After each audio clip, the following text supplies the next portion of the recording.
علماء کے رنگ ہمارے ساتھ۔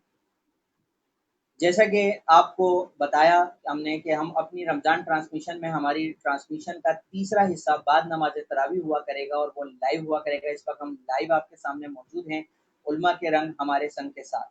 اور آج ہمارے مہمان ہمارے علاقے کی معزز اور مشہور شخصیت، خاص طور پہ مذہبی اعتبار سے مولانا عبدالباسط جتوئی بھائی ہمارے ساتھ موجود ہیں۔ ہم انہیں سلام پیش کرتے ہیں۔ السلام علیکم۔ موقع کی مناسبت سے، دن کی مناسبت سے ہم نے عنوان چوز کیا، آج منتخب کیا، اور ہماری کوشش ہے کہ ہم روزانہ کے اعتبار سے ایسے عنوانوں کی سلیکشن کریں جو اس دن تاریخ میں ہوئے ہوں، اور اگر ہمارے پاس کوئی دن ایسے موجود نہیں ہوں گے تو انشاءاللہ تربیتی عنوان کے ساتھ ہم آپ کے سامنے حاضر ہوں گے۔ آج کے دن کے اعتبار سے حضرت شیخ عبدالقادر جیلانی معروف غوث الاعظم دستگیر، آج ان کی ولادت کا دن ہے، تو آج ہم نے ان کی شخصیت پہ عنوان کو منتخب کیا، اور آج ہم مستفید ہوں گے مولانا عبدالباسط کی باتوں سے اور انفارمیشن سے کہ وہ ہمیں غوث الاعظم کے بارے میں کیا بتائیں گے۔ تو ہم اپنے پروگرام کا سلسلہ آگے بڑھاتے ہیں، اپنے سوالوں کا سلسلہ بڑھاتے ہیں، اور پہلا سوال میرا مولانا صاحب سے یہی ہے کہ غوث الاعظم دستگیر حضرت شیخ عبدالقادر جیلانی رحمۃ اللہ علیہ اور کا شجرہ نسب جو ہے آج کی جنریشن کو شاید نہیں معلوم ہو، تو میں چاہوں گا کہ وہ پہلے ہمیں یہ بتائیں کہ ان کا تعلق کن ہستیوں سے جا کے ملتا ہے، ان کا شجرہ کیا ہے۔ مولانا صاحب جزاک اللہ۔ سب سے پہلے تو میں آپ کا بہت شکریہ ادا کرتا ہوں کہ آپ نے مجھے اس پروگرام میں دعوت دی اور مجھے ایک ایسی ہستی کے بارے میں گفتگو کرنے کے لیے آپ نے موقع فراہم کیا جس پر گفتگو کرنا میں اپنے لیے سعادت سمجھتا ہوں۔ شیخ عبدالقادر جیلانی رحمۃ اللہ تعالی علیہ عالم اسلام کی ان چند ایک ہستیوں میں سے ہیں جن کے بغیر اسلام کا تذکرہ نہ ہو کرنا۔ اللہ عز و جل ہر دور میں ایسے لوگوں کو پیدا کیا کرتے ہیں جن سے اسلام کی نشاط ثانیہ ہوتی ہیں۔ شیخ عبدالقادر جیلانی رحمۃ اللہ تعالی علیہ اہل سنت والجماعت سے تعلق رکھتے ہیں اور فقہ کے اعتبار سے وہ حنبلی ہیں۔ ان کی جو پیدائش ہے وہ آذربائیجان اور ایران کے بارڈر کے قریب ایک علاقہ ہے جس کو کیلان بھی کہا جاتا ہے اور گیلان بھی کہا جاتا ہے، جس کی وجہ سے ان کو جیلانی کہا جاتا ہے۔ تو وہاں ہوئی ان کی پیدائش، یعنی ان کی مادری زبان جو تھی وہ فارسی تھی۔ شیخ عبدالقادر جیلانی رحمۃ اللہ تعالی علیہ حسنی حسینی سید، 10ویں پشت میں والد کی طرف سے وہ حضرت حسن رضی اللہ تعالی عنہ سے ان کا تعلق قائم ہو جاتا ہے، یعنی ان کے ساتھ نسبت قائم ہو جاتی ہے۔ اور اسی طرح والدہ کی طرف سے ان کی نسبت حضرت حسین رضی اللہ تعالی عنہ سے قائم ہو جاتی ہے۔ اور یہ بڑی سعادت ہے، اگر یوں کہا جائے تو غلط نہیں ہوگا کہ این سعادت بزور بازو نیست تانا بخشندہ خدائے بخشندہ، کہ اللہ عز و جل نے اس نسبت کو ان کے لیے خاص چنا تھا۔ تو یہ ان کی نسبت ہے، اور ان کا اپنا نام عبدالقادر جیلانی رحمۃ اللہ تعالی علیہ ہے۔ جس لقب سے وہ مشہور ہیں اسے کہتے ہیں محی الدین۔ اس کا مطلب بنتا ہے دین کو زندہ کرنا، دین کو زندہ کرنا۔ ان کے والد صاحب، ان کی وفات شیخ عبدالقادر جیلانی رحمۃ اللہ تعالی علیہ کے بچپن میں ہی ہو گئی، اور ان کی والدہ محترمہ نے ان کی پرورش کی، اور کیا کمال پرورش کی اس کے بارے میں انشاءاللہ آگے اس گفتگو کرتے رہیں گے جب آپ مزید سوالات کریں گے۔ تو کچھ باتیں میں عرض کرنا چاہ رہا ہوں، ان میں ایک بات یہ ہے کہ آج نوجوانوں کو، اور خصوصاً میں ایک بات اور عرض کرنے لگا ہوں کہ آج جو ہمارے حالات ہیں نا اس وقت مسلمانوں کے، اگر آپ شیخ عبدالقادر جیلانی رحمۃ اللہ تعالی علیہ کے دور کے واقعات کو اٹھا کر پڑھیں تو وہ آج کے دور سے مماثلت رکھتے ہیں۔ اس وقت بھی مسلمان آپس میں دست و گریباں تھے، آپس میں ایک دوسرے کے ساتھ، اور عباسی سلطنت اور سلجوقی سلطنت آپس میں لڑتی جھگڑتی رہتی تھی، اور مسلمان بھی آپس میں اسی طرف لگے رہتے تھے، کوئی ان کا حمایتی، کوئی ان کا حمایتی، ان کا حمایتی بن کر تو ان کے خلاف، ان کا حمایتی بن کر ان کے خلاف، بس آپس میں انہی باتوں پر، سیاسی باتوں پر اختلاف چلتے رہتے تھے۔ تو ایسے وقت میں شیخ عبد القادر جیلانی رحمۃ اللہ تعالیٰ علیہ سے اللہ نے دین کے زندہ کرنے کا کام لیا، اور وہ کیسے ہوا انشاءاللہ اس پر آگے گفتگو کرتے ہیں، جیسے جیسے آپ کے سوالات آگے بڑھیں گے اس پر مزید گفتگو ہوگی۔ ماشاءاللہ، میں آگے سلسلہ بڑھانے سے پہلے میں چاہوں گا کہ سوال تو بہت سارے یہ شخصیت ہیں کہ اگر ہم بیٹھے رہیں تو ان کی تعریف کرتے کرتے شاید ہماری زبان تھک جائے گی، ہمارا علم کافی نہیں ہوگا، لیکن میں چاہوں گا کہ آج کی جو جنریشن ہے وہ جانے کہ ہمارے جو بزرگ ہیں، ہمارے جو اسلام کو جنہوں نے، جیسے کہ ان کا لقب آپ نے بتایا کہ دین کو زندہ کرنے والے، تو انہوں نے کیا خدمات انجام دی، تو میں چاہوں گا کہ ہم ان کے بچپن سے چلیں تو تھوڑا، کیونکہ میں نے سنی بھی ہیں ان کے بارے میں کچھ ایسی چیزیں، کچھ ایسے واقعات کہ ہم حیران ہوتے ہیں سن کے کہ ایک ٹائم ہمیں یقین نہیں آتا کہ ایسا ہوا بھی ہوگا یا نہیں ہوا ہوگا۔ تو ان کے اگر کچھ بچپن کے واقعات آپ بتا سکیں کہ ان کی بچپن کی کرامتیں، اگر میں کہوں تو کرامات اگر بتا سکیں تاکہ ہم آج کی جنریشن کو بھی یہ علم حاصل۔ بہت خوبصورت بات کی آپ نے۔ آج میں ایک اور بات بھی آپ سے کروں کہ اگر میں یوں بات کروں کہ شیخ عبد القادر جیلانی رحمۃ اللہ تعالیٰ علیہ کی ذات کو ہم نے ان کی کرامات کے پیچھے چھپا دیا تو بات غلط نہیں ہے۔ ان کی زندگی کی جو اصل تھی وہ ان کی کرامات کے پیچھے، آج ان کی کرامات تو بہت زیادہ بیان کی جاتی ہے، لیکن ان کے وہ واقعات جن سے انسانیت کو جلا ملتی ہے، جس سے اسلام کو نئی زندگی ملتی ہے، ان کے وہ کمالات، ان کے وہ کام، ان کا وہ علم، ان کا وہ تقوی، ان کی وہ صلاحیتیں جس کی وجہ سے انہوں نے اسلام کو زندہ کیا، وہ آج مطلب برسر منبر بیان نہیں ہوتی۔ ان کو بھی برسر منبر بیان ہونا چاہیے۔ یاد رکھیے گا، کرامت ایسی بات کو کہتے ہیں جو خرق عادت ہو، جو عام انسان کے بس کی بات ہو۔ دیکھیں، پیغمبر سے ہو تو اس کو معجزہ کہا جاتا ہے۔ اگر پیغمبر سے کوئی ایسا کام ہو جو خرق عادت ہو، جس کو عام انسان نہ کر سکتا ہو، تو اس کو معجزہ کہا جاتا ہے۔ اور اگر پیغمبر کے علاوہ کسی اور ہستی سے ہو، یعنی اس کے جو تابعین ہیں، جو متبعین ہیں، ان میں سے کسی سے ہوتا ہے تو اس کو کرامت کہا جاتا ہے۔ جو بھی بزرگوں سے ایسا خرق عادت کام ہوا اس کو کرامت کہا جائے گا۔ اور یہ بات بھی یہاں یاد رکھنے کی ہے کہ کبھی کبھی کافروں سے بھی ایسے کام ہو جاتے ہیں، ہندوؤں سے، یہودیوں سے، عیسائیوں سے، جو خرق عادت ہوتے ہیں، جو ظاہراً ناممکن نظر آتے ہیں لیکن ہو جاتے ہیں۔ تو اس کا مطلب یہ نہیں ہوتا کہ یہ ان کافروں کا جو ہے نا کوئی کمال ہے، بلکہ یہ بھی اللہ کی قدرت کا ایک اظہار ہوتا ہے کہ وہ دکھاتا ہے کہ میں کسی سے بھی کسی طرح کا کام لے سکتا ہوں۔ تو جب کافر سے ایسا کوئی کام ہو تو اس کو استدراج کہا جاتا ہے، یعنی معجزہ صرف پیغمبر کا ہوگا، کرامت ولی کی ہوگی، اور استدراج جو ہے وہ کسی کافر سے بھی ہو سکتا ہے۔ تو اب یاد رکھیے گا کہ بہت سے لوگ کرامت پر انگلی اٹھاتے ہیں، یہ کیسے ہو سکتا ہے جی؟ بھائی، کرامت کا مطلب ہی یہ ہے کہ جو عام انسان سے نہ ہو سکتا ہے۔ اور بہت سے لوگ اس پر ایک فضول سا سوال کرتے ہیں، بہت سے بزرگوں کی کرامات کو دیکھ کر نا، کہ سوال یہ کرتے ہیں کہ جی یہ کام آپ صلی اللہ علیہ وسلم نے تو نہیں کیا، پھر ان سے کیسے ہو گیا؟ اللہ کے بندے، بہت سارے ایسے کام ہیں جو محمد عربی صلی اللہ تعالیٰ علیہ وآلہ وسلم سے نہیں ہوئے۔ اب میں ایک چھوٹی سی بات عرض کر دوں۔ ابو مسلم خولانی رحمۃ اللہ تعالیٰ علیہ صحابی نہیں ہیں، تابعی ہیں، اگرچہ آپ صلی اللہ علیہ وسلم کے دور میں مسلمان ہوئے لیکن آپ صلی اللہ علیہ وسلم کی زیارت نہیں کر سکے، جیسے حضرت اویس قرنی رحمۃ اللہ تعالیٰ علیہ کو زیارت نہیں ہوئی، ایسے ابو مسلم خولانی رحمۃ اللہ علیہ کو بھی زیارت نہیں ہوئی، لیکن ان کی کرامت یہ ہے کہ ان کو آگ میں ڈالا گیا اور وہ زندہ نکلے۔ اب یہ کرامت حضرت ابراہیم علیہ الصلوۃ والسلام کی ہے، اور معجزہ حضرت ابراہیم علیہ الصلوۃ والسلام کا بھی ہے، لیکن یہ اس کا صدور حضرت ابو مسلم خولانی سے بھی ہوا۔ اب کوئی اٹھ کر کہہ دے کہ بھئی ایسا آپ صلی اللہ علیہ وسلم کے ساتھ تو نہیں ہوا، تو یہ بالکل ایک فضول سی بات ہوگی۔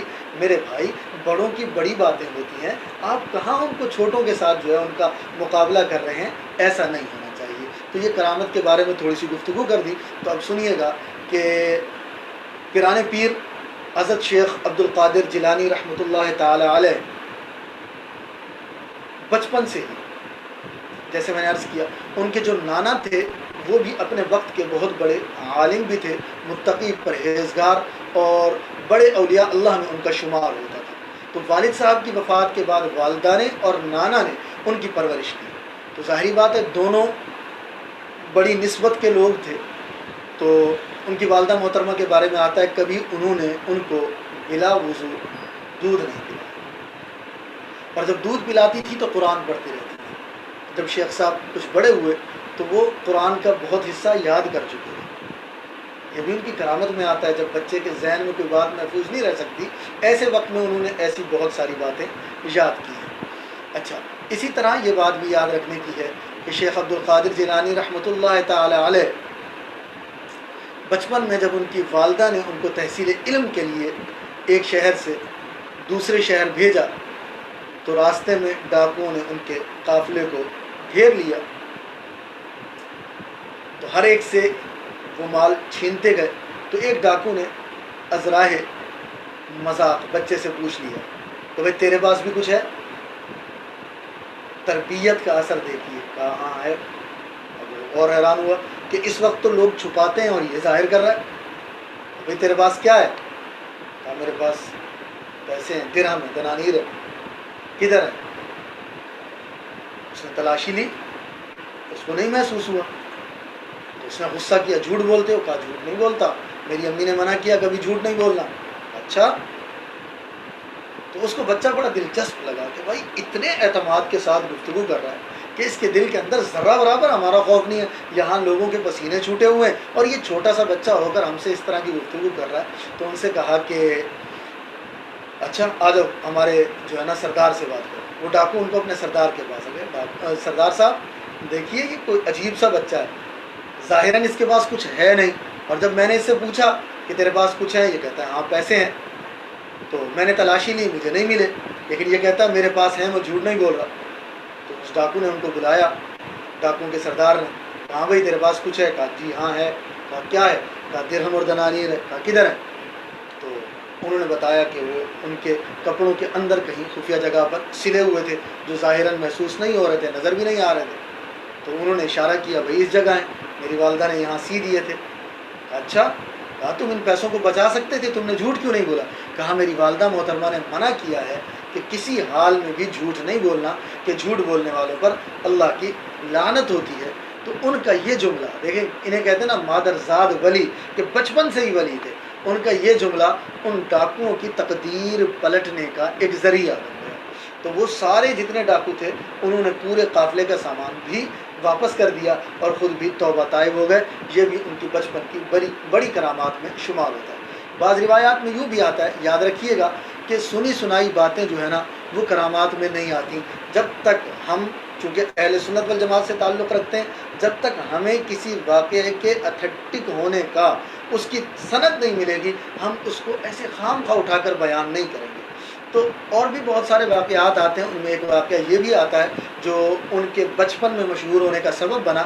وہ یہ تھا کہ رمضان المبارک میں وہ سحری سے لے کر افطاری تک جو ہے وہ اپنی والدہ محترمہ کا دودھ نہیں پیا کرتے تھے۔ یہ بھی ان کی کرامات میں اس بات کو بھی شمار کیا گیا ہے۔ اس طرح بہت ساری باتیں ہیں، لیکن ہمیں اس چیز کو ہمیشہ ملحوظ خاطر رکھنا چاہیے کہ کرامت کوئی دین کا معیار نہیں ہوا کرتی، اس کے اوپر دین کا کوئی فیصلہ نہیں ہوتا۔ دین کا فیصلہ ہوتا ہے تقوی کے اوپر، کہ ان اکرمکم عند اللہ اتقاکم، کہ اللہ کے نزدیک زیادہ بڑا، زیادہ پرہیزگار اور جو اللہ کے نزدیک زیادہ مقام اور مرتبے والا ہے وہ ہے جو زیادہ متقی، زیادہ عبادت گزار، زیادہ پرہیزگار ہے۔ تو یہ ان کی بچپن کے حوالے سے گفتگو تھی۔ مزید آپ کوئی سوال کرنا چاہیں تو پھر انشاءاللہ اس پر گفتگو کرتے ہیں۔ بہت کو مولانا صاحب، ہم نے بھی بہت ان میں سے یہ بھی ایک کرامت تھی، اور ہم چاہ رہے تھے وہ چیز ہوئی بھی کہ لوگوں کو پتہ چلا۔ آگے بڑھتے ہیں۔ آپ نے بیچ میں ایک لفظ بلکہ لقب یوز کیا، پیرانے پیر۔ میرا سوال اسی سے جڑتا ہے اگلا، کہ ہم انہیں پیرانے پیر کیوں کہتے ہیں، اور کیا ان کے بھی کوئی پیر تھے یا نہیں تھے، یا کوئی استاد ایسے تھے؟ کیونکہ بہت سے ولی ایسے گزرے ہیں کہ ہمیں ان کے استاد نہیں نظر آتے، اور زیادہ سے زیادہ ان کے والدین کی تربیت ہی نظر آتی ہے، اور اللہ کی طرف سے انہیں عطا ہوتا ہے۔ تو کیا غوث الاعظم دستگیر حضرت شیخ عبد القادر جیلانی کے کوئی استاد کوئی پیر تاریخ میں کتابوں میں لکھا ہوا ہے؟ اور ساتھ ہی دوسرا سوال کہ انہیں پیرانے پیر کیوں کہتے ہیں، یا اس کو آسان کر دوں لوگوں کے لیے کہ پیروں کا سردار کہا جاتا ہے، تو ایسا کیوں ہے؟ سب سے پہلا تو آپ کا سوال یہ ہے کہ ان کو پیران پیر کیوں کہا جاتا ہے۔ سلسلہ قادریہ جو ہے وہ شیخ عبد القادر جیلانی رحمۃ اللہ تعالی علیہ سے شروع ہوا ہے۔ تو اس سلسلے کے جتنے بھی بزرگ ہیں ان کا سلسلہ یعنی شجرہ نسب جو ہے اس طریقے کا وہ شیخ عبد القادر جیلانی رحمۃ اللہ تعالی علیہ سے جا کر ملے گا۔ یہ آپ کا پہلا سوال ہے۔ تو جتنے بھی بڑے بڑے بزرگ گزرے ہیں، شیخ معین الدین چشتی رحمۃ اللہ علیہ، داتا گنگ بخش رحمۃ اللہ تعالی علیہ، اور اسی طرح اور بھی شیخ شہاب الدین سہروردی رحمۃ اللہ تعالی علیہ، ان سب کا جو سلسلہ ہے وہ شیخ عبد القادر جیلانی رحمۃ اللہ تعالی علیہ سے جا کر ملتا ہے۔ اس لیے ان کو پیرانے پیر کہا جاتا ہے کہ سارے بڑے ولیوں کے یہ سردار ہیں۔ اور یاد رکھیے گا اللہ قرآن میں فرماتے ہیں الا ان اولیاء اللہ لا خوف علیہم ولا هم یحزنون، کہ آگاہ ہو جاؤ کہ جو لوگ اللہ کے دوست ہوتے ہیں، جو لوگ اللہ کے دوست ہوتے ہیں ان کو کوئی کسی قسم کا کوئی ڈر کوئی خوف نہیں ہوتا۔ تو شیخ عبد القادر جیلانی رحمۃ اللہ تعالی علیہ کی بھی سیرت جب آپ پڑھتے ہیں تو آپ کو ملے گا کہ یہ کبھی بھی اپنی پوری زندگی میں اللہ نے ان کو جتنا بھی عروج عطا فرمایا کبھی کسی بادشاہ کے در پر چل کر نہیں گئے۔ بادشاہ ان کے در پر چل کر آتے تھے۔ آپ کا دوسرا، اس پر بھی انشاءاللہ گفتگو کرتے ہیں، لیکن آپ کا دوسرا سوال درمیان میں یہ تھا کہ کیا ان کے بھی پیر تھے؟ جی، ان کے بھی پیر تھے۔ ان کے پیروں میں، ان کے بڑوں میں، استادوں میں امام غزالی رحمۃ اللہ تعالی علیہ، اور جو جن سے یہ باقاعدہ انہوں نے ان کو اجازت حاصل ہوئی، شیخ ابو سعید مخزومی رحمۃ اللہ تعالی علیہ، وہ ان کے پیر تھے، انہوں نے باقاعدہ ان کو اجازت عطا فرمائی۔ اور انہی کے سلسلہ نسب میں شیخ جنید بغدادی رحمۃ اللہ تعالی علیہ، وہ بھی پیروں کے پیر ہیں، وہ بھی بڑے پیر ہیں، وہ بھی ان کے سلسلہ یہ جو شجرہ نسب ہے اس کے اندر آتے ہیں۔ اسی طرح شیخ حسن بصری رحمۃ اللہ تعالی علیہ، اور یہ سلسلہ ان کا ڈائریکٹ جا کر حضرت علی کرم اللہ وجہہ سے ملتا ہے۔ دیکھیں 4 سلسلے ہیں ہمارے ہاں جو مشہور ہیں، نقشبندی، سہروردی، چشتی اور قادری۔ تو نقشبندی سلسلہ جو ہے وہ حضرت ابو بکر صدیق رضی اللہ تعالیٰ عنہ سے ملتا ہے۔ باقی سہروردی، چشتی اور قادری، یہ تینوں سلسلے جو ہیں وہ شیخ عبد القادر جیلانی رحمۃ اللہ تعالیٰ علیہ سے ملتے ہیں، جس کی وجہ سے ان کو پیرانے پیر کہا جاتا ہے۔ یاد رکھیے گا شیخ عبد القادر جیلانی رحمۃ اللہ تعالیٰ علیہ حنبلی، دیکھیں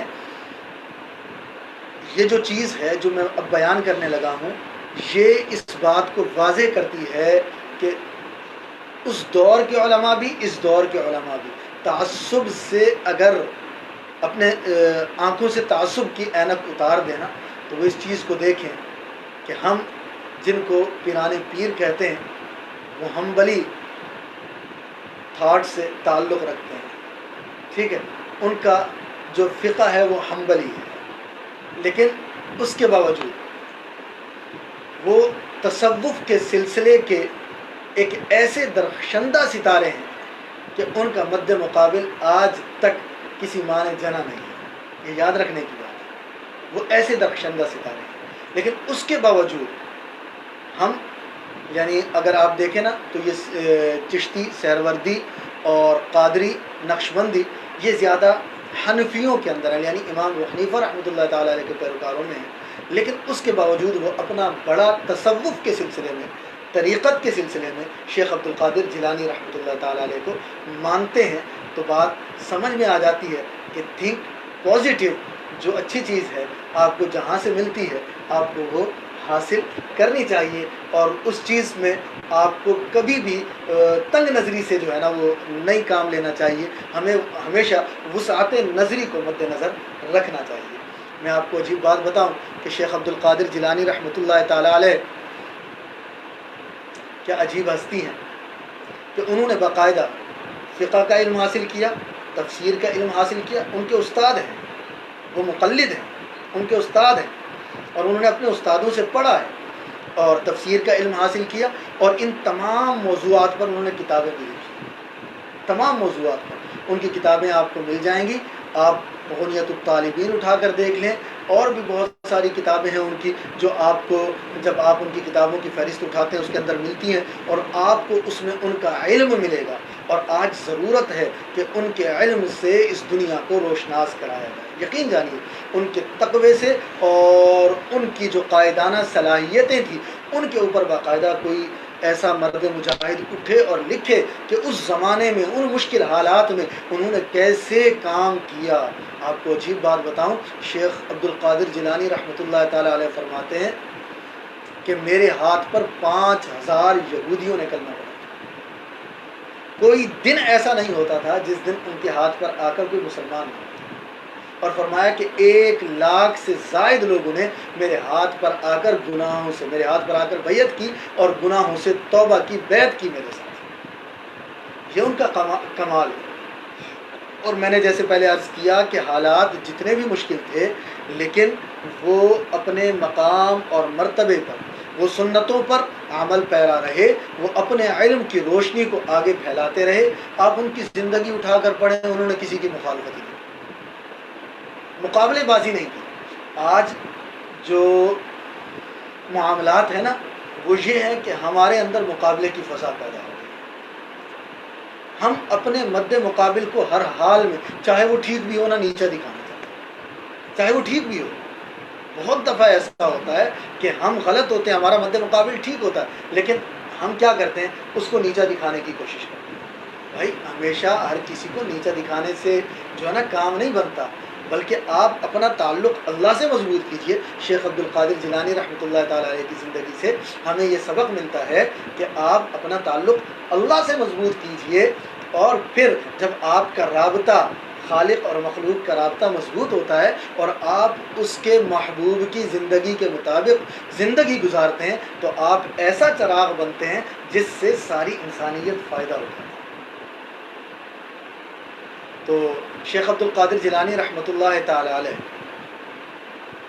خود فرماتے ہیں، دیکھیں سنتوں پر اور شیطان کے وسوسوں سے یہ بات یاد رکھنے کی ہے کہ اللہ عز و جل قرآن میں ارشاد فرماتے ہیں، یا ایھا الذین آمنوا ادخلوا فی السلم کافہ، اے ایمان والو پورے کے پورے اسلام میں داخل ہو جاؤ، پورے کے پورے اسلام میں داخل ہو جاؤ، ولا تتبعوا خطوات الشیطان، شیطان کے نقش قدم پر نہ چلو کہ انہ لکم عدو مبین، وہ تمہارا کھلا دشمن ہے، وہ تمہارا کھلا دشمن ہے۔ تو اس پر شیخ عبد القادر جیلانی رحمۃ اللہ تعالی علیہ نے اپنا واقعہ سنایا۔ فرماتے ہیں کہ ایک بار میں اللہ کی عبادت کر رہا تھا، یکا یک ایسا محسوس ہوا کہ سارا زمانہ روشن ہو گیا، انتہائی روشنی ہو گئی، اور اس روشنی میں سے آواز آئی کہ عبد القادر جیلانی رحمۃ اللہ تعالی علیہ، اے عبد القادر میں تیرا خدا بات کر رہا ہوں، اور میں نے تیری ریاضت عبادت 25 سال تک عراق کے صحراؤں میں جنگلوں میں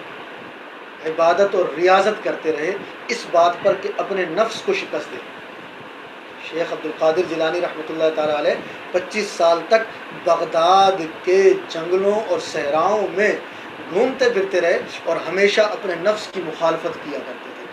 کوئی کام ان کا نفس کرتا تھا، جی کرتا تھا کہ یہ کروں یہ کھاؤں، تو اپنے آپ کو اس کام کے کرنے سے روک دیتے تھے، وہ کام نہیں کرتے تھے، وہ نہیں کھاتے تھے، وہ چیز صرف شریعت پر عمل کرتے تھے، اس کے علاوہ کوئی کام نہیں کرتے تھے۔ تو میں جو واقعہ آپ کو سنانے لگا تھا بڑا عجیب واقعہ ہے۔ کہتے ہیں کہ اچانک جب روشنی چھائی اور مجھے اس میں سے آواز آئی کہ میں تیرا خدا بات کر رہا ہوں، تو نے اتنی ریاضت اور عبادت کی ہے۔ یاد رکھنے کی بات ہے کہ شیخ عبد القادر جیلانی نے 50 سال کی عمر میں شادی کی، پہلی شادی 50 سال کی عمر میں کی، 90 سال کے قریب عمر ہوئی ہے، اور 50 سال کی عمر میں پہلی شادی کی، ٹوٹل 4 شادیاں کی، اور اللہ نے 49 بچے عطا کیے، 20 لڑکے اور 29 لڑکیاں عطا کی۔ تو دیکھیے گھر بار کی ذمہ داری بھی ہے، گھر بار کی ذمہ داری بھی ہے، اور آپ ان کی زندگی کو اٹھا کر پڑھ لیجئے، کوئی ایک بات ایسی نہیں ملے گی جو خلاف سنت۔ یہ سب سے بڑا معجزہ ہے، ان کی پوری زندگی لوگوں کے سامنے تھی، کیا اپنے کیا غیر سب ان کی تمام خوبیوں کے معترف ہیں، کیا اپنے کیا غیر سب ان کی خوبیوں کے معترف ہیں۔ تو فرماتے ہیں کہ جب روشنی ہوئی اور مجھے یہ آواز آئی کہ میں تیرا خدا بات کر رہا ہوں، اور تجھے آج کے بعد عبادت سے چھٹکارا مل گیا، آج کے بعد تجھے نماز پڑھنے کی ضرورت نہیں، قرآن پڑھنے کی ضرورت نہیں، اب تو میرے مقرب بندوں میں شامل ہو گیا، جا آج سے تجھے ساری عبادات سے معافی ہو گئی۔ تو فرماتے ہیں کہ میں نے فوراً سے سوال کیا ایک بات بتاؤ کہ پیغمبروں کو تو آپ نے عبادت سے معافی نہیں دی، مجھے کس وجہ سے معافی دے دی؟ کہا میرا اتنا کہنا تھا کہ وہ روشنی اچانک ختم ہو گئی اور دھواں شروع ہو گیا، اور اس دھوئیں میں سے مجھے آواز آئی کہ عبد القادر تجھے تیرے علم نے بچا لیا۔ تو شیخ نے فوراً جواب دیا کہ مجھے میرے علم نے نہیں، میرے اللہ نے بچا لیا۔ فرمایا کہ یہ جو شیطان کا وار تھا نا کہ تجھے تیرے علم نے بچا لیا، یہ پہلے وار سے بھی زیادہ تھا۔ اگر کہتے ہاں میرے علم نے بچا لیا تو یہ تو تکبر تھا، اور اس تکبر سے تو ساری ولایت ہی چھن جاتی۔ فوراً فرمایا کہ مجھے میرے اللہ نے بچا لیا۔ تو یہ شیخ عبد القادر جیلانی رحمۃ اللہ تعالیٰ علیہ کی زندگی کے جو روشن واقعات ہیں ان میں سے ایک واقعہ تھا جو میں نے آپ کے سامنے عرض کیا۔ اسی طرح اور بھی بہت سارے واقعات ہیں، آپ ان کی سیرت کو پڑھتے چلے جائیے، آپ کو ایسے ایسے کمال جو ہے نا وہ علمی نقطے ملیں گے۔ اب یاد آیا آپ کی برکت سے بات نہیں، عجیب ان کی زندگی کا ایک واقعہ پڑا، ان کی ذہانت پر جو دلالت کرتا ہے، شاید آپ نے بہت کم سنا ہو۔ میں عرض کرنے لگا ہوں کہ ایک بار بغداد کے اندر ایک آدمی نے یہ قسم کھائی کہ میں اللہ کی ایک ایسی عبادت کروں گا کہ جب میں وہ عبادت کروں گا اس وقت میں کوئی اور وہ عبادت نہیں کر رہا ہوگا، اگر میں ایسی عبادت نہ کر سکوں میری بیوی کو 3 طلاق۔ بڑی عجیب سی بات تھی، بغداد میں بڑے بڑے علماء تھے، لیکن کوئی بھی اس کو کوئی ایسی عبادت بتانے سے قاصر ہو گیا کہ جو وہ اکیلا کرتا۔ ظاہری بات ہے دنیا میں کروڑوں مسلمان، اربوں مسلمان، اس وقت میں کوئی نہ کوئی تو وہ عبادت کر رہا ہوگا، ایسا کیسے ہو سکتا ہے؟ وہ قرآن پڑھے، نماز پڑھے، روزہ رکھے، زکوٰۃ دے، جو بھی معاملہ کرے تو اس وقت کوئی نہ کوئی تو وہ عبادت کر رہا ہوگا۔ اور اب اس کی بیوی کو 3 طلاقوں سے بچانے کے لیے کوئی رستہ علماء کو سمجھ نہیں آ رہا تھا۔ تو ایسے میں شیخ عبد القادر جیلانی رحمۃ اللہ تعالیٰ علیہ سے پیران پیر سے رابطہ کیا گیا، تو حضرت نے زبردست جواب دیا، کہا یہ کون سی مشکل بات ہے، اس شخص کو خانہ کعبہ لے جاؤ اور پورا مطاف خالی کرواؤ، اس اکیلے کو طواف کی اجازت دے دو، یہ اکیلا طواف کر لے گا، تو جس وقت یہ طواف کر رہا ہوگا دنیا میں کوئی اور جگہ خانہ کعبہ ہے ہی نہیں، تو اس وقت کون اس کا مقابلہ کر رہا ہوگا؟ اس وقت کون اس کا مقابلہ کر رہا ہے؟ کوئی بھی نہیں ہوگا اس کے مقابلے کی عبادت کرنے والا، یہ اپنی عبادت میں اکیلا ہوگا۔ تو اس طرح جو ہے اس کی قسم بھی پوری ہو جائے گی، یہ ان کا علمی مقام بتا رہا ہوں، اور اس کی بیوی کو طلاق بھی نہیں۔ تو یہ شیخ صاحب رحمۃ اللہ تعالیٰ علیہ کی زندگی کے روشن واقعات ہیں، اور ان پر ہمیں غور و فکر کرنے کی ضرورت ہے، اور اس کی طرف ہمیں ہر دم اپنے نوجوانوں کو، اپنے بڑوں کو، بزرگوں کو متوجہ کرنے کی ضرورت ہے۔ اور کوئی سوال ہو آپ کا؟ بہت خوب مولانا صاحب، اصل میں آج کی جنریشن جیسے آپ کی باتوں میں یہ چیز تھی، اور غوث اعظم کی تعلیم میں بھی یہ چیز تھی کہ لوگ بٹے نہ، مسلمان بٹے نہیں، اور اس وقت تیزی سے یہ چیزیں ہو بھی رہی ہیں، اور اس پہ قابو پانے کے لیے آپ جیسے لوگ اور نوجوان آگے بڑھ کے اسے قابو بھی کرنے کی کوشش کر رہے ہیں۔ تو جیسے آپ نے اس میں چیزیں بتائیں، انہوں نے کتابیں لکھی اور ذہانت کے اوپر آپ نے واقعہ بتایا، لیکن آج کے جو نوجوان ہیں وہ شاید سمجھتے ہیں کہ پیری مریدی کا معاملہ جو ہے وہ یہ ہے کہ ایک حجرہ ہوتا ہے، حجرے میں پیر صاحب بیٹھے ہوتے ہیں، ان کے کچھ مریدین ہوتے ہیں جو ہر وقت ان کے پاؤں دبائیں گے، کچھ چندہ مانگا جاتا ہے اور خدمتیں کی جاتی ہیں۔ اور ایسا ہے بھی کہ کچھ لوگوں نے اس والے ایریے کو جو ہے مطلب بہت زیادہ خراب کر دیا ہے، اور سوشل میڈیا کی طاقت ایسی ہے کہ ایسی چیزوں کو آج کل منظر عام پہ لا رہی ہے۔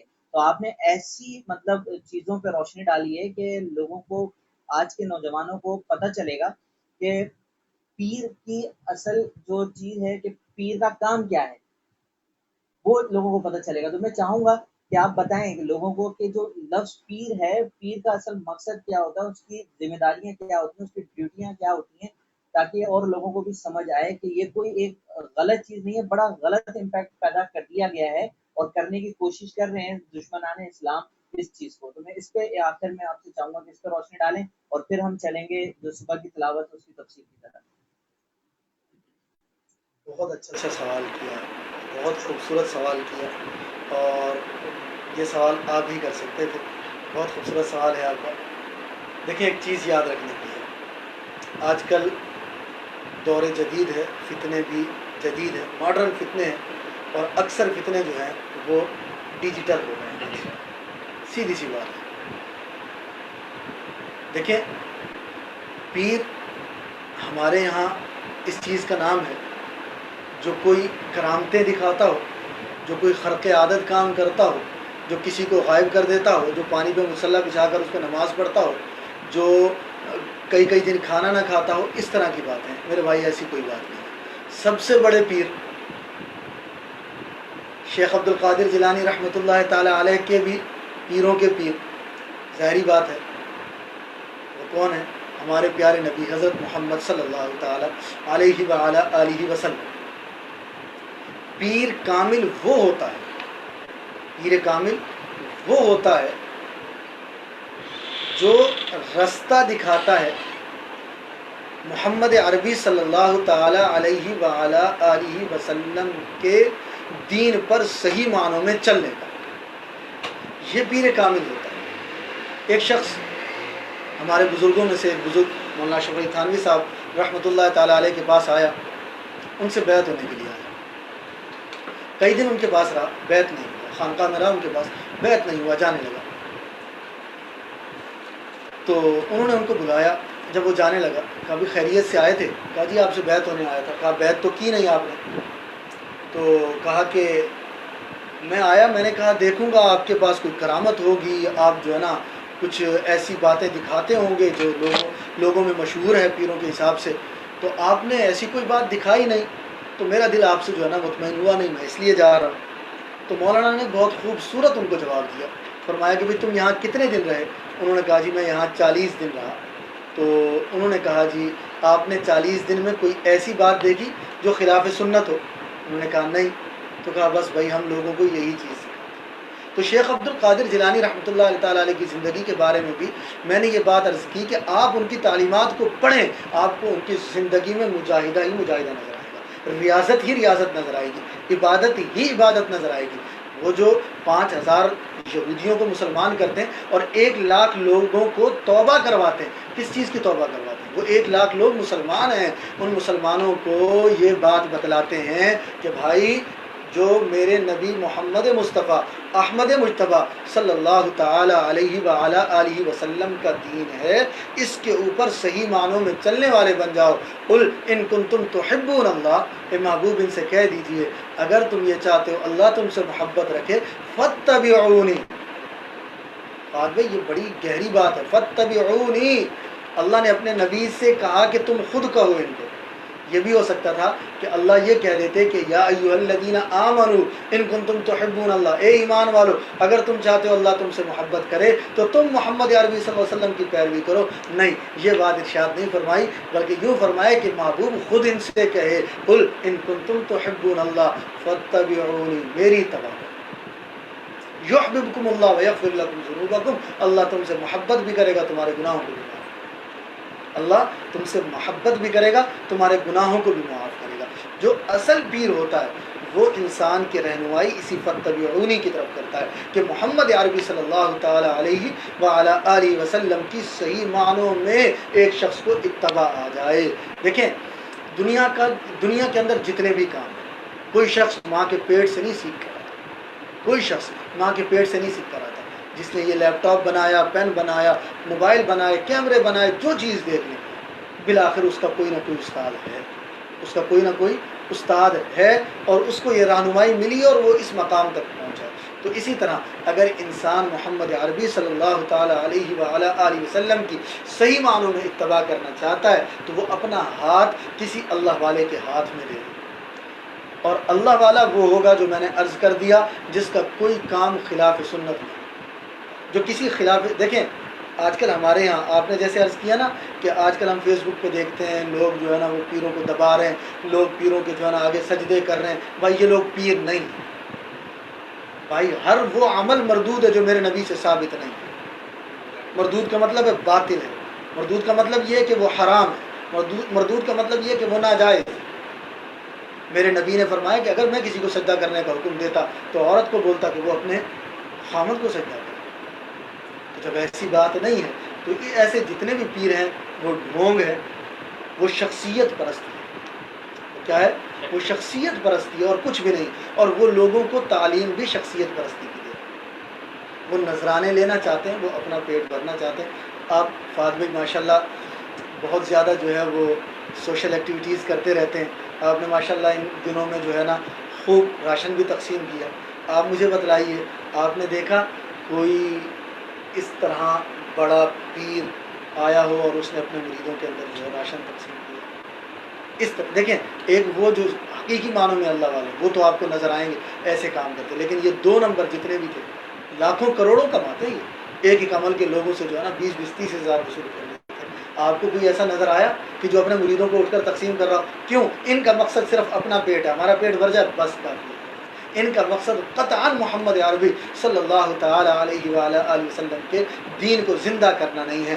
شیخ عبد القادر جیلانی کو محی الدین اس لیے کہتے ہیں کہ انہوں نے اس فتنوں کے دور کے اندر دین کو صحیح معنوں میں قائم کیا، زندہ کیا، لوگوں کو توبہ کرائی، محمد عربی صلی اللہ تعالی علیہ وآلہ وسلم کا سچا پیروکار بنایا. تو میں نوجوانوں سے خصوصاً اور عام لوگوں سے عموماً یہ درخواست کروں گا کہ یہ جو ڈیجیٹل فتنے ہیں نا ان کی باتوں میں نہ، خصوصاً وہ لوگ جو اپنے نام کے ساتھ ڈاکٹر لگاتے ہوں، انجینئر لگاتے ہوں یا اس طرح کے اور پروفیسر لگاتے ہوں، ایسے لوگوں کی باتوں میں نہ. دیکھیں، کبھی آپ ڈاکٹر سے انجینئرنگ کے متعلق سوال نہیں کرتے اور اس سے انجینئرنگ سیکھنے کی کوشش بھی نہیں کرتے، اور کوئی انجینئرنگ یونیورسٹی اس کو اپنے یہاں داخلہ بھی نہیں دیتی، اپنے یہاں پروفیسر ڈاکٹر کو نہیں رکھے گی، وہ ہمیشہ کسی انجینئر کو رکھے گی.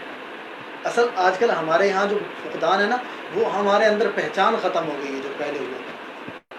ٹھیک ہے، اسی طرح کسی انجینئر کو ڈاکٹر کی ڈگری نہیں دی جاتی چاہے وہ کتنا ہی قابل کیوں. تو بھائی اس کا سب سے بہتر سلوشن یہ ہے کہ آپ ایسے اللہ کے ولی دیکھیں جن کی زندگیاں اسلام کے مطابق گزرتی ہیں. اس چیز پر پرکھیں کہ آیا یہ لوگ اپنی ذات کے لیے کر رہے ہیں یا محمد عربی صلی اللہ تعالی علیہ وآلہ وسلم کے دین کو زندہ کرنے کے لیے یہ کام کر رہے ہیں. اگر تو وہ نام و نمود سے دور ہیں اور محمد عربی صلی اللہ علیہ وسلم کی زندگی کو صحیح معنوں میں فالو کر رہے ہیں تو پھر ہمیں ان کے ساتھ تعلق رکھ کر آگے بڑھنا چاہیے، اور یقیناً ہم بھی اس رستے میں کامیاب ہونے والے بن جائیں گے. اگر ہم یہ گلی محلے کے وہ لوگ جو عامل ہیں، دراصل یہ لوگ پیر نہیں ہوتے، یہ عامل ہوتے ہیں، یہ تعویذ گنڈے والے ہوتے ہیں، لوگ ان کو پیر کہتے ہیں. یہ بھی ایک بہت بڑی غلطی ہے. ان کا کام صرف دم درود کرنا اور پھونکے مارنا اور تعویذ دینا، ان کو تو کلمے بھی صحیح نہیں آتے. آپ اٹھائیں، آج میں کہہ رہا ہوں نا ڈیجیٹل دور ہے، آپ اٹھائیں جعلی پیروں کے خلاف. کون سا ٹی وی ہے جس نے آپریشن نہیں کیا؟ کون سا چینل ہے جس نے ان کو نہیں پکڑے؟ لیکن اس کے باوجود آپ دیکھیں کہ ان کے پیچھے چلنے والے آج آپ کی پوری کراچی کی دیواریں کالی ہیں پڑی. ان کو لاکھوں لوگ ایسے مل جاتے ہیں جو ضعیف الاعتقاد لوگ ہوتے ہیں. تو اس کی بنا پر کسی مسلک کو بدنام نہیں کرنا چاہیے، کسی پیر کو اصل پیر ہے ہی وہ جو محمد عربی صلی اللہ علیہ وسلم کے طریقے کے مطابق لوگوں کی رہنمائی کرنا. بہت خوب مولانا صاحب، ماشاء اللہ. جیسا کہ ہم نے آپ لوگوں کو بتایا کہ صبح سحری کی نشریات کا آغاز ہم تلاوت قرآن پاک سے کریں گے، اور اس میں خاص طور پہ 2 صورتوں کا ہم نے انتخاب کیا. پہلے 2 اشروں میں سورہ احزاب کی تلاوت کی جائے گی اور اسے مکمل کیا جائے گا، اور آخری اشرے میں سورہ رحمان کی تلاوت کی جائے گی اور اسے مکمل کیا جائے گا. اور اس کے ترجمے اور تفسیر کے حوالے سے ہم نے اس طرح سے ایک پروگرام ڈیزائن کیا کہ روزانہ رات لائیو نشریات کے اندر جو عالم دین ہمارے ساتھ حاضر ہوں گے ان سے ہم درخواست کریں گے کہ آج کی ہوئی تلاوت کے اوپر آپ روشنی ڈالیں اپنے علم کی صورت میں، کہ وہ پرانی آیتیں ہمیں کیا بتانا چاہ رہی ہیں، کیا سکھانا چاہ رہی ہیں. ایک مقصد کے تحت ہم نے سورہ احزاب کو سلیکٹ کیا ہے. مفتی صاحب، مولانا صاحب اس کو بہتر جانتے ہوں گے، اور وقت کے ساتھ ساتھ اگلے 20 دنوں میں اس کی تفسیر مولانا عبد الباسط صاحب اور آگے آنے والے تمام مہمان جو آپ کے سامنے کریں گے. تو انشاءاللہ اگر آپ اسے روزانہ کی بنیاد پہ سنیں گے تو آپ کو یہ چیز سمجھ آئے گی کہ سورہ احزاب کے اندر اللہ تعالیٰ ہمیں کیا بتانا چاہ رہا ہے اور کیا سکھانا چاہ رہا ہے. تو میں مولانا صاحب کی طرف چلوں گا اور ان سے درخواست کروں گا کہ آج کی پہلی 6 آیتوں کے حوالے سے جو ہے وہ آپ ان کے اوپر روشنی ڈالیں. بسم اللہ الرحمن الرحیم. سورۃ الاحزاب 21ویں سپارے کے اندر قرآن مجید کی مدنی صورتوں میں سے ایک صورت ہے. احزاب حزب کی جمع ہے اور اس کا مطلب ہوتا ہے جنگیں. یہ غزوہ احزاب سے متعلق ہے غزوہ احزاب کو غزوہ خندق بھی کہا جاتا ہے۔ غزوہ خندق وہ آخری لڑائی ہے جو مسلمانوں اور قریش مکہ کے درمیان ہے، یہ وہ آخری لڑائی ہے۔ اس کے بعد فتح مکہ ہوا ہے، اور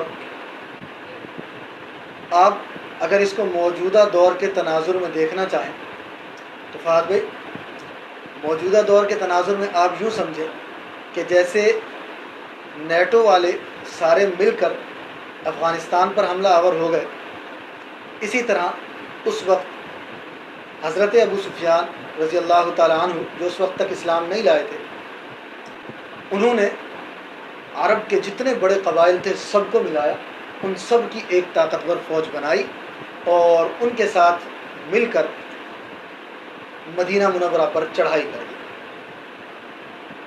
بہت بڑا لشکر تھا، اس کا مقابلہ کرنا آسان نہیں تھا، دشمن باہر بھی تھے اندر بھی تھے۔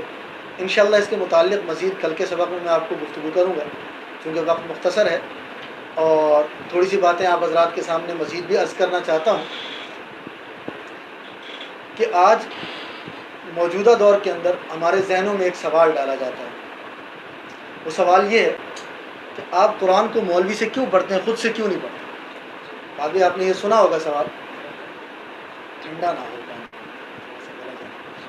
آپ نے یہ سوال سنا ہوگا کہ آپ قرآن خود پڑھو، خود سمجھو۔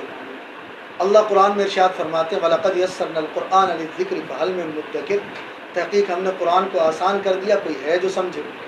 اسی طرح اللہ عز و جل قرآن مجید میں یہ بات بھی ارشاد فرماتے ہیں کہ افلا یتدبرون القرآن ام علی قلوب اقفالها، یہ لوگ قرآن میں غور کیوں نہیں کرتے، کیا ان کے دلوں پر تالے پڑے ہوئے؟ تو یقیناً یہ آیتیں ہماری رہنمائی کرتی ہیں کہ ہم قرآن میں خود غور و فکر کریں، اور کرنا بھی چاہیے ہمیں۔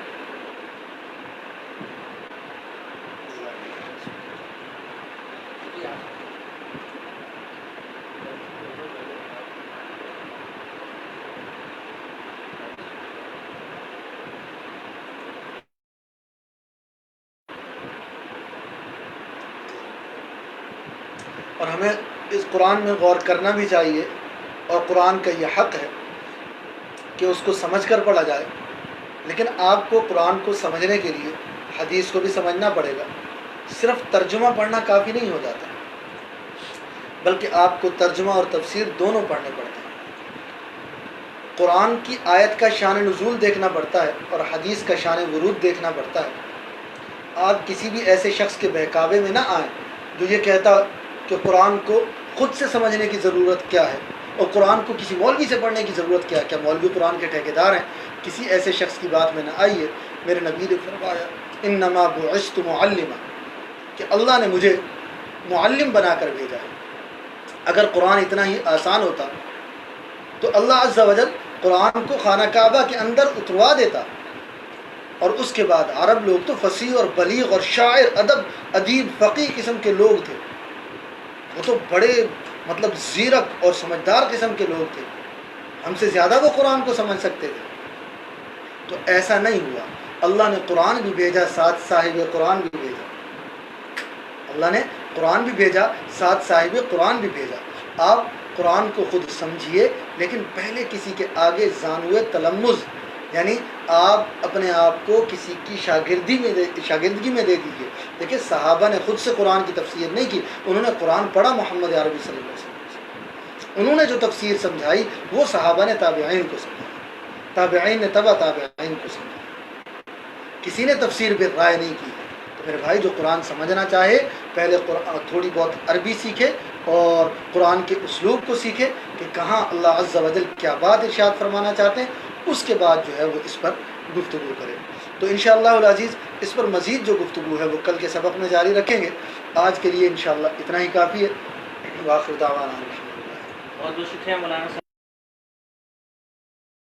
یہ 4 روزوں تک چار رمضان تک مولانا عبدالباسط صاحب بھی ہمارے مہمان ہوں گے، اگر ہماری زندگی رہی اور طبیعت ہماری صحیح رہی تو انشاءاللہ ہم روزانہ مولانا صاحب کے ساتھ ایک نئے عنوان کے ساتھ آپ کے سامنے حاضر ہوں گے۔ اور آپ کو ساتھ ساتھ بتاتا چلوں ایک ریکویسٹ آپ سے کی تھی ہم نے رمضان شروع ہونے سے 2 دن پہلے دوبارہ سے کہ ہم جیسے کہ مولانا صاحب نے ذکر کیا کہ ہماری آرگنائزیشن نے لاک ڈاؤن کی صورت میں جو لوگ پریشان ہوئے ان کو راشن کی تقسیم میں ہم نے بڑھ چڑھ کے کام کرنے کی کوشش کی اور ایک چھوٹا سا حصہ ملایا، تو وہ لوگ اب پھر ہمارے منتظر ہیں، وہ ہمارے چہرے دیکھ رہے ہیں اور ہم آپ لوگوں کے منتظر ہیں اور آپ کے چہرے دیکھ رہے ہیں، کیونکہ ہم اکیلے کچھ بھی نہیں ہیں، آپ لوگوں کا ساتھ ہمیں چاہیے۔ ہم نے اور آپ نے مل کے تقریباً کم و بیش 680 گھرانوں تک راشن پہنچایا تھا، تو ابھی بھی لوگ ہمارے منتظر ہیں، ہم آپ لوگوں کا انتظار کر رہے ہیں، آپ کی زکوٰۃ، آپ کی فطرات، آپ کی صدقات کا انتظار کر رہے ہیں، اور جیسے ہی ہمارے پاس ایک اچھی رقم حاصل ہو جائے گی یا راشن جمع ہو جائے گا تو ہم ان کے بیگس بنا کے ان لوگوں تک پہنچانے کی کوشش کریں گے۔ ہم فنڈ کا جو سلسلہ ہے ہم کوشش کر رہے ہیں کہ 5، 6 یا 7 رمضان تک مکمل ہو جائے تاکہ 10 رمضان تک ہم ان تک وہ راشن پہنچائیں، کم سے کم اگلے 2 اشرے جو ہیں وہ تو وہ طریقے سے اپنے سحری اور افطار کر سکیں۔ ہماری خواہش تھی کہ ہم رمضان کی پہلی تاریخ کو یا اس سے پہلے راشن بیگ دے سکیں، لیکن ایسا ہو نہیں سکا۔ ہم امید کرتے ہیں کہ آپ لوگ ہماری مدد کریں گے، ہمارے پیج پہ ہمارے اکاؤنٹ نمبر، ہماری ڈیٹیلز موجود ہیں، آپ وہاں فنڈ ٹرانسفر کر سکتے ہیں۔ انشاءاللہ کل ایک نئے موضوع کے ساتھ ہمارے مہمان یہی ہوں گے، مولانا عبدالباسط صاحب، ان کے ساتھ پھر حاضر ہوں گے 10:30 بجے۔ آج افطار ٹرانسمیشن تھوڑی سی لیٹ ہوئی، اس کے لیے معذرت، آپ سے پہلے کہا تھا یہ ڈیجیٹل میڈیا جو ہے یا سوشل میڈیا جو ہے اس کے اندر کچھ ٹیکنیکل پرابلم کس وقت آ جائیں ہمارے ہاتھ میں نہیں ہے، اور ایسی ہی ایک پرابلم آئی اور ہماری اپلوڈنگ لیٹ ہو گئی۔ انشاءاللہ کل سے سحری سے جو نشریات ہوں گی پورے ٹائم کے اوپر ہی آن ایئر ہوں گی۔ میں اور علی نقاش آپ سے اجازت چاہتے ہیں اس سوچ کے ساتھ کہ مثبت سوچ ایک متحد پاکستان کے لیے۔ اللہ حافظ۔